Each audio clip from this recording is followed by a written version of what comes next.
Kathie Lee Gifford just revealed what that night in May 1997 really did to her. And it is worse than anyone knew. A tabloid paid a woman $75,000 to seduce her husband. They bugged a hotel room, filmed everything, and put those photos on every newsstand in America. Kathie Lee was on national television every single morning. Millions of people watched her smile. And on May 13, 1997, every single one of them saw her husband in another woman's bed. But here is what nobody understood about that night. This was not a story about a cheating husband. This was a story about an industry that decided to destroy a marriage for profit.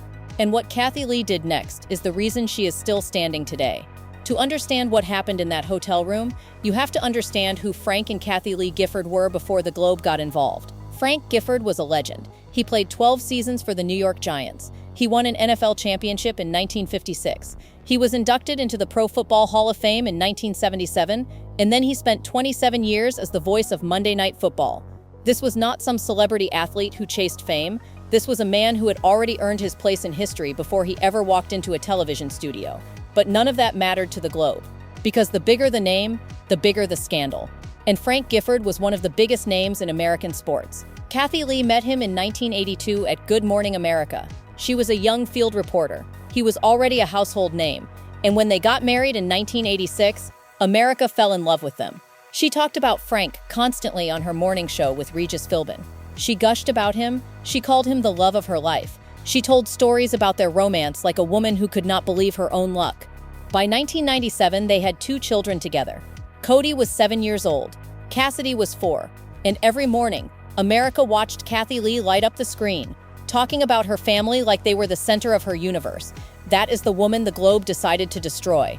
In March of 1997, the Globe made Susan Johnson an offer. Susan Johnson was a 46-year-old TWA flight attendant. She knew Frank Gifford casually, and the Globe wanted her to do something unthinkable. They would pay her $25,000 to pursue Frank Gifford, another $25,000 if she got a photo with him. And if she could get him into a hotel room, the full payment would be $75,000 or more. Susan Johnson said yes. The Globe did not just want a story. They wanted footage. So they rented a suite at the Regency Hotel in Manhattan and wired the entire room. Hidden cameras and eavesdropping equipment. Everything was set up to capture every moment. At the end of April 1997, Frank Gifford walked into that hotel room with Susan Johnson. He had no idea he was being filmed. He had no idea this was a setup. And he stayed with her for nearly a week. The Globe captured everything. On May 13, 1997, the photos hit newsstands across America. 10 images taken from that hotel room footage. Frank Gifford, America's football hero, caught with another woman. And Kathie Lee Gifford found out the same way everyone else did. Imagine being Kathie Lee in that moment. You are one of the most famous women in America. You go on television every single morning and talk about your husband like he hung the moon. Your children are 7 and 4 years old. And suddenly, every grocery store checkout line in the country has photos of your husband in bed with a stranger. There was no private conversation. There was no chance to process what happened behind closed doors. The Globe made sure of that. They wanted maximum humiliation. They wanted to watch her suffer in public. And suffer she did. Years later, Kathie Lee told AARP magazine what that night really did to her. She said she did not want to live. Those were her words.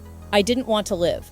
Not because Frank cheated, but because the whole world was watching her fall apart and she had no idea how to get back up. But what happened next is the part the tabloids never covered.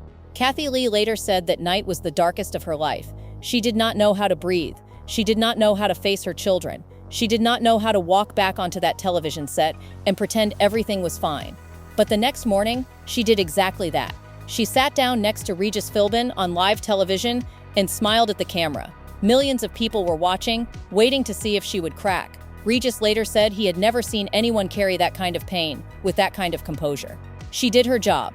She did it well. And she did not let them see her break. But the Globe made one critical miscalculation. Kathie Lee Gifford did not run. She did not hide. And she did not give them the satisfaction of watching her fall apart.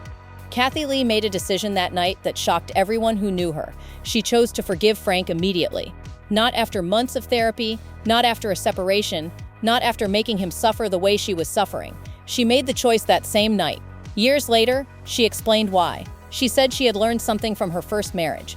Paul Johnson, her first husband, had been unfaithful too. That marriage ended in 1982, and Kathie Lee had spent years carrying bitterness that nearly destroyed her. She told interviewers that she understood something very few people ever figure out on their own. Love cannot live where hate does. You cannot hold on to anger and hold on to your marriage at the same time. You have to choose. So she chose love.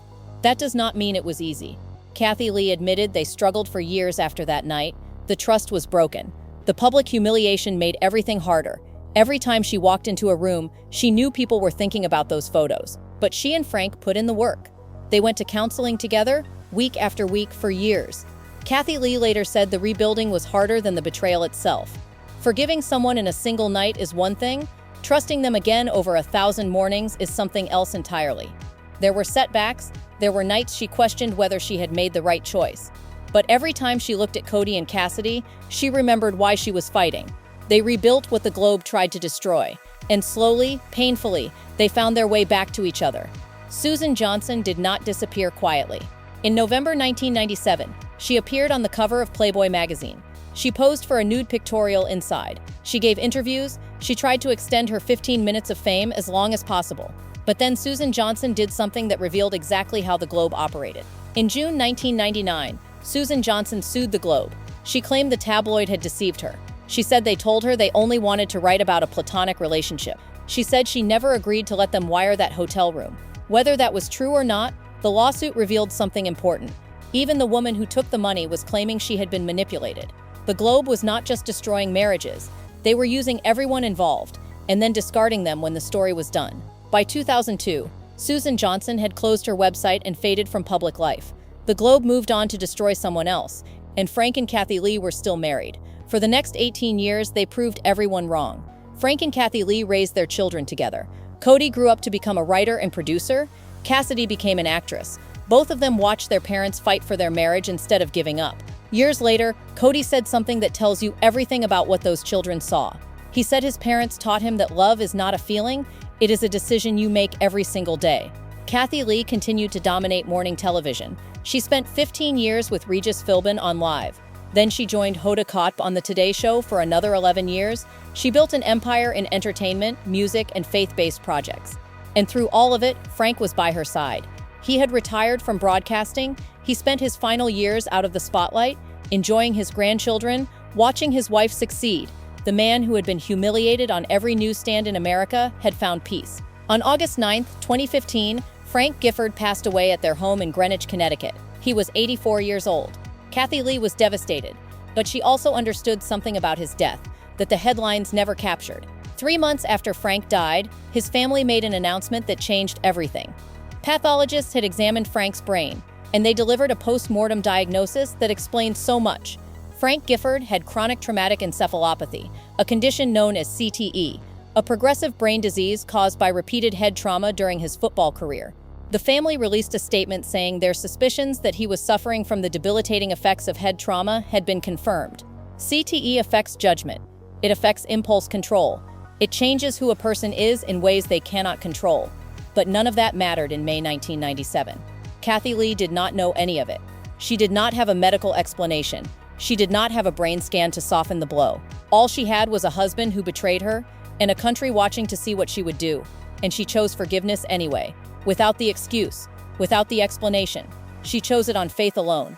That is what makes her story different from every other wronged wife who forgave. She did not forgive because she understood. She forgave before she could possibly understand. And 18 years later, science confirmed what her heart had already decided. The man she loved was not entirely the man who walked into that hotel room. After Frank's death, Kathie Lee experienced what she called crippling loneliness. She told AARP magazine in 2019 that she had to learn how to be alone for the first time in decades. Frank had been her partner, her protector, her best friend, and suddenly he was gone. But Kathie Lee did not let that loneliness define her. In 2019, she left The Today Show and moved to Nashville. She threw herself into songwriting, music, and faith-based films. She wrote books about her journey. She spoke openly about forgiveness, about loss, about what it means to choose love even when it hurts. What she never did is what makes her different. She never blamed Frank publicly. She never wrote a tell-all, exposing his failures. She never gave the Globe the satisfaction of watching her turn bitter. Instead, she spoke about him with grace. She said his death was not a tragedy because he had lived to be almost 85 and had lived an incredible life. She honored the man she had chosen to forgive nearly 2 decades earlier. Today, Kathie Lee Gifford is 72 years old. She is still writing music, still making films, still speaking about faith and forgiveness to audiences who need to hear it. The Globe tabloid that destroyed so many lives eventually faded from relevance. The checkout line gossip industry they helped create is dying, and Kathie Lee is still standing. She outlasted them. Picture the woman who woke up on May 13, 1997, and saw her husband on every newsstand in America. Imagine the choice she made that night, the years of struggle, the public humiliation, the whispers everywhere she went, and then look at where she is now. Frank Gifford is gone, but the marriage he almost destroyed survived. The family the Globe tried to shatter is still together. The woman they tried to humiliate became stronger than ever. Kathie Lee Gifford did not let that night define her. She let it refine her. And while the Globe executives who approved that story are long forgotten, Kathie Lee is still on television, still writing songs, still telling her story to anyone who will listen. She won, not because she got revenge, not because she made Frank suffer, but because she chose to forgive when every voice in the world told her to hate. She chose love, and love outlasted everything they threw at her. Frank Gifford spent his final years as a husband and father. Kathie Lee Gifford is spending hers as an icon of resilience. He got peace, she got purpose, and the Globe, they got exactly what they deserved. Nothing.